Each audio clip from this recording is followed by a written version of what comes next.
जैसे हमारी देश की जनता नासमझ है, एक तो सीधी बहुत है, दूसरी नासमझ है। जनता को थोड़ी मंदिर मांगना है सरकार से, लेकिन अब जनता मांगेगी तो सरकार बनवाएगी। जनता को मांगना है रोजगार, जनता को इंडस्ट्री मांगना है, जनता को इंफ्रास्ट्रक्चर मांगना है, ये सब जनता को मांगना है। तो जिस देश में 80% अवेकेंड जनता होगी वहां डेमोक्रेसी सफल होगी। वरना राजा लगेगा, वो राजतंत्र की तरह काम होगा, उस तरह चलेगा। वही इस देश में भी हो रहा है। जनता को पता ही नहीं राजा से क्या मांगना है। तो राजा वोट मांगने जा रहा है, जनता कह रही है अरे भैया 2 गुटखा खिला दो।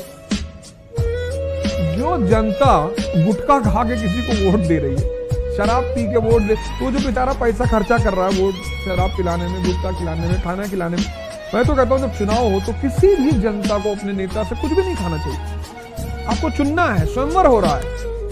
अगर लड़की स्वयंवर में जाएगी तो श्रेष्ठ को चुनेगी ना। हिंदुस्तान की जनता किसी को भी चुन लेती है, किसी के गले में जाकर वरमाला डाल देती है। जिस दिन वो वरमाला सही डालने लगेगी उस दिन इस देश की डेमोक्रेसी अच्छी आ जाएगी। क्या देश की डेमोक्रेसी खतरे में है? नहीं, खतरे में तो नहीं है, क्योंकि एक बड़ी अच्छी जनरेशन आ रही है।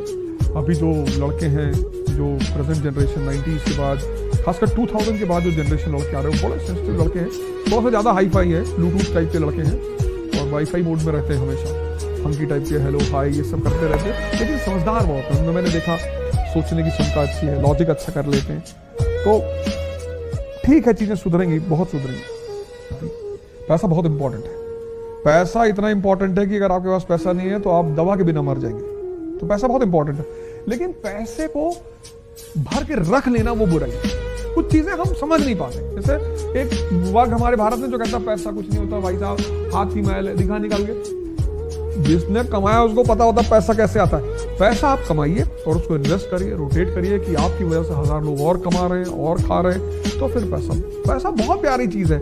किसी के सामने 500 की नोटों का एक बोरा आप लेके बैठ जाइए मयूर विहार मेट्रो पर, एक गड्डी निकालिए, ऐसे फेंकिए लोगों के सामने, ऐसे लूटने आ जाएंगे, फिर कहिए कि तुम सब बेवकूफ हो, कुत्ते कहीं के, उसको मुस्कुराने लगे। कह रहे रौनक भैया ऐसे ही कह रहे हैं, रौनक भैया सिर्फ जवान के बुरे हैं, दिल के बुरे थोड़ी। ऐसा संगीन दिखाता है पैसा।